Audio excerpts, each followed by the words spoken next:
나귀를 타신 예수님. 오늘 본문의 내용의 핵심 내용은 예수님께서 나귀를 타셨다. 왜 나귀를 타셨나? 말 타고 들어가시지. 말도 탈 수 있고 나귀도 탈 수 있습니다. 사람이 타고 다니는 짐승 중에 말도 있고 나귀도 있습니다. 그런데 전쟁을 하는 장수들이 주로 말을 타고 성에 들어가고, 예수님은 근데 그 말을 안 타고 나귀를 타고 들어가셨습니다. 나귀를 타신 이유를 오늘 본문이 설명하고 있는데, 이는 선지자를 통하여 하신 말씀을 이루려 함이라 일러스되, 그러면서 이사야 62장 11절, 스가랴 9장 9절의 말씀을 성취하기 위해서 예수님께서 짐승의 새끼 나귀를 탔다. 스가랴 9장 9절을 읽어보면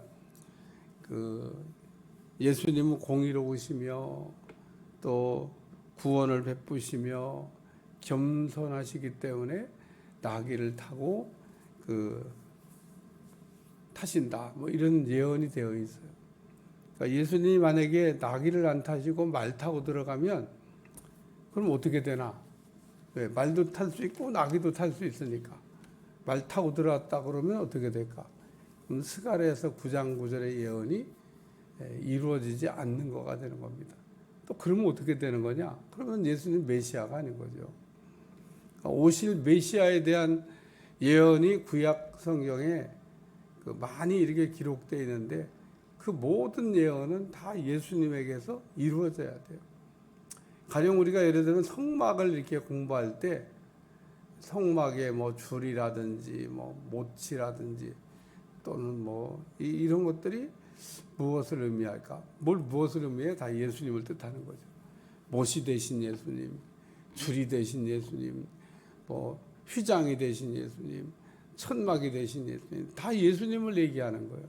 근데 사람들이 성막을 읽으면서 그게 다 예수님을 이야기하고 있다고 생각하지 않고 그냥 성막이라고 생각하면서 있습니다. 그래서 성막도 이렇게 보면 예수님하고 똑같다고 하는 게, 다윗이 성막을 보면서 마음 아파했어요. 왜냐하면 성막이 겉으로 볼 때는 굉장히 초라해 보입니다. 천막이니까. 뭐 이렇게 겉에 보면 그냥 텐트예요, 텐트. 천막입니다, 천막. 덮은 것도 다 천막으로 이렇게 비가 안 새게 덮어놨어요. 그 안에는 황금으로 다 모든 것을 다 해놨기 때문에 정말 아름답고 멋이 있지만 그 모양은 그냥 보잘것없어 보이는 천막이에요. 겉으로 볼 때는 뭐 훔쳐갈 것도 없어요. 근데 그 안에 있는 모든 물건은 다 금으로 만들었어요. 금으로. 그러니까 겉과 속이 다른 거죠. 바리새인들은 겉은 그냥 회칠한 무덤같이 경건해 보이는데 속은 썩은 냄새가 났지만, 예수님은 겉으로 볼 때는 아주 초라하고 볼품없는 그냥 천막이지만은 그 속 사람은 정말 귀한 보배와 같은, 밭에 감추인 보화 같은 그런 분이셨다는 겁니다. 그래서 구약에 나오는 성막도 그렇고 뭐 예언도 그렇고 다 예수님에 대해서, 오실 예수님에 대해서 이렇게 말씀하고 있는 거다, 그런 얘기입니다. 또 마태라고 하는 사람이 마태복음을 기술하면서 예수님의 모든 행적을 따라가면서 구약 성경과 일치하나 이거를 확인한 겁니다. 확인. 사실은 이 마태는 예수님의 모든 행적을 따라가면서 예수님의 모든 행적에, 예를 들면 나귀를 타신 거 하나까지라도 이게 만약에 구약에 예언되어 있지 않다면, 구약의 예언과 틀리다면, 그러면 예수님은 우리가 기다리고 있던 메시아가 아니고 우리는 다른 메시아를 기다려야 된다. 그래서 그거를 유대인들한테 확증하기 위해서 너희가 스가랴에서 9장 9절을 알지 않냐는 겁니다. 예루살렘 성에 들어오는데 누가 나귀 타고 들어오냐는 겁니다. 나귀 타고 들어온 사람이 없어요. 근데 예수님께서는 이렇게 나귀를 타고, 예수님이 유대인의 왕이라고 그러시는데, 아니 왕 되신 분이, 아니 신분이 낮고 천한 사람이야 뭐 낙이 타고 다닐 수도 있지만, 아니 유대인의 왕으로 오신다고 하는 분이 무슨 나귀를 타고 말을 타고 폼나게 멋있게 쫙 들어가야지, 무슨 나귀를 타고. 너무 초라하지 않냐? 볼품 없지 않냐? 왜 그러면 예수님이 그 볼품 없는 그 정말 낮은 계층의 사람들이나 타고 다니는 나귀를, 장군은 다 말 타고 폼나게 들어오는데, 예수님도 힘이 있으신 분이니까 말을 타고 들어오셔야지 왜 나귀를 타고 들어오시냐? 이해가 안 된다. 그래요. 오늘 말 타고 들어가는 거 좋아하는 사람들에게 생각할 때, 예수님이 진짜 힘이 있다면, 예수님이 진짜 능력이 있다면, 예수님이 진짜 유대인의 왕이라면 말 타고 들어가야지, 이렇게 생각을 사람들이 했는데, 예수님은 정반대로 말이 아니라 나귀를 타고 들어가시는 거예요. 어떤 사람은 실망했겠죠. 예수님이 말 타고 들어올 줄 알고 멋있게 막 뒤에 막 천군만 막 군사를 이끌고 막 그렇게 꿈꾼 사람들도 있었어요. 예수님이 능력이 많으시니까 노마를 뒤집어 엎어버리고 새로운 나라, 하나님의 나라를 세울 거다, 뭐 이런 꿈을 꿨던 사람들도 있습니다. 그래서 막 칼을 준비했던 사람들도 있어요. 왜? 싸워서 이긴다고 생각을 했으니까. 예수님이 안 싸우시는 겁니다. 뭔가 이제는 때가 된 것 같은데, 뭐 주님은 뭐 맨날 준비만 하고 계시고 뭐 뭔가를 할 생각을 안 하시는 겁니다. 그럴 때 이제 성질난 사람이 가룟 유다입니다. 도대체 지금 우리가 3년 반을 따라다녔는데 예수님 뭘 하시려고 하는지 속을 모르겠다. 노마를 뒤집어 엎을 거면 이때가 좋은 때 같은데요. 그러니까 자기 생각으로 자기 신앙생활을 했던 겁니다. 오늘 여기 예수님은 나귀를 타셨다. 왜 나귀를 타셨냐? 예수님께서 예언의 성취로 나귀를 타셨다. 그래서 예수님이 나귀를 타시고 들어가셨는데, 첫째는 나귀를 헌신한 사람이 있습니다. 참 예수님이 나귀를 이렇게 조달하신 방법도 보면 드라마틱해요. 그 제자들을 감난산 건너편 마을로 보내시면서, 가면은 메인 나귀야 나귀 새끼가 있을 건데 풀어서 끌고 오라. 만일 누가 무슨 말을 하거든, 누가 무슨 말을 하겠죠. 예수님의 제자라고 하는 사람들이 와서 돈도 안 내고 나귀 새끼를 끌어가려고 그러면은 이게 도둑질 아니에요? 그러니까 무슨 말을 하거든 주가 쓰시겠다고 하라. 그리하면 즉시 보내리라. 그러니까 예수님께서는 건너편 마을에 그 예언의 성취를 위해서 메인 나귀와 나귀 새끼가 준비되어 있다고 하는 걸 아시고 제자들을 보내서 주가 쓰시겠다 그러고 풀어 끌고 오라 그랬는데, 저는 늘 궁금한 게, 이런 본문을 읽을 때마다 궁금해요. 뭐가 궁금하냐?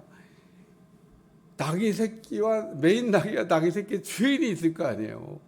아니 어제 맹인처럼 디메오의 아들 바디메오 이렇게 이름을 좀 알려주시지. 이 훌륭한 분인데 어떻게 이름이 안 나오냐? 이름은 안 나와도 분명히 메인 나귀와 나귀 새끼의 주인이 있습니다.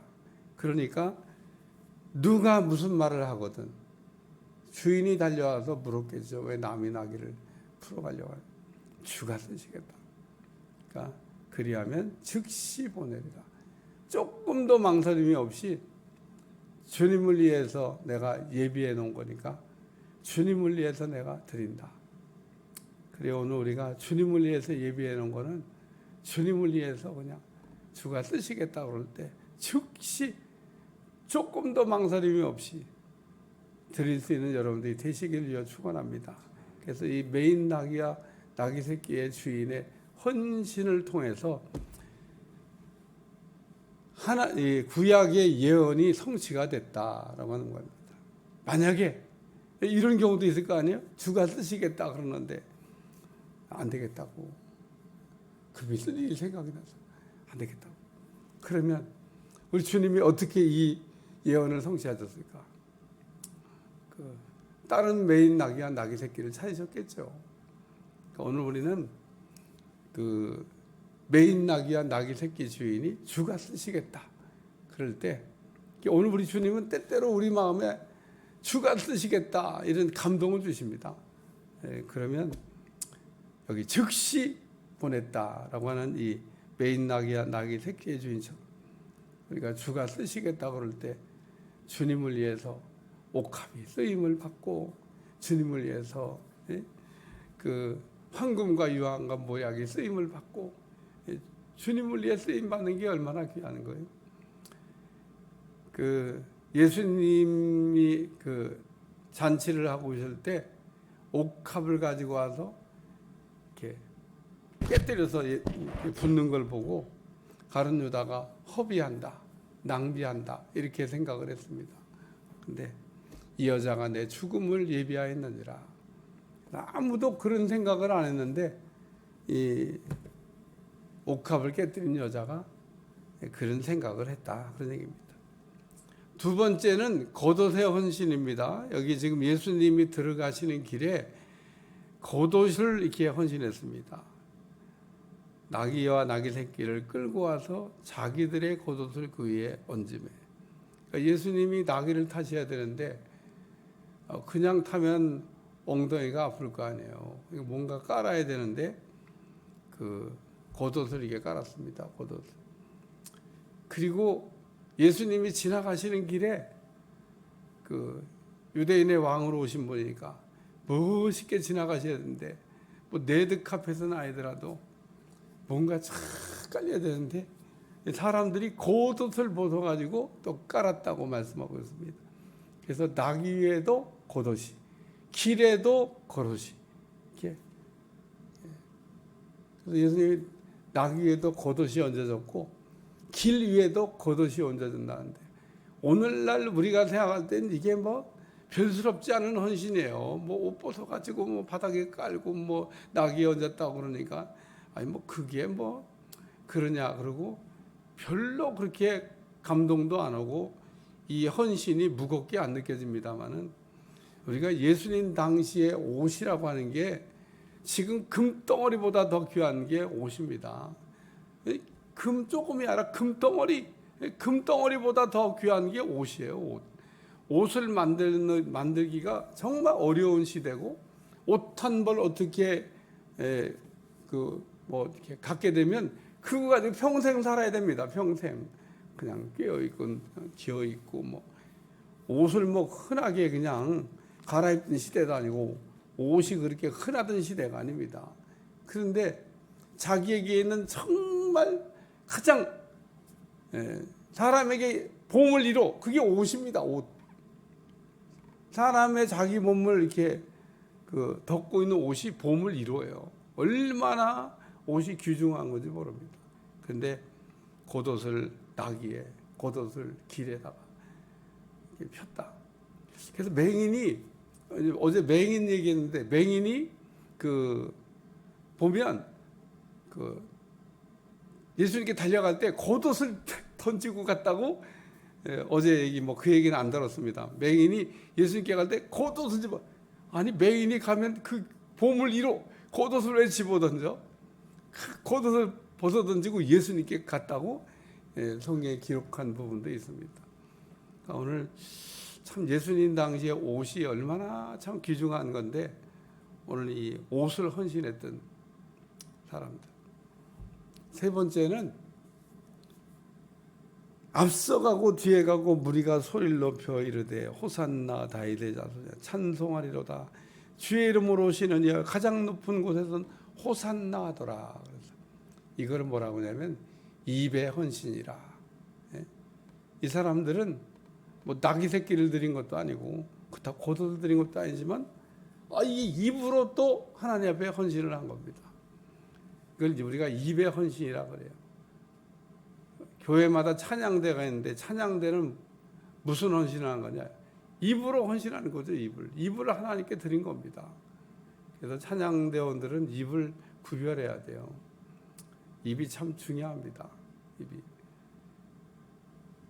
하나님을 기쁘시게 하는 방법 뭐 여러 가지 있지만 가장 좋은 방법은 찬양을 드리는 겁니다.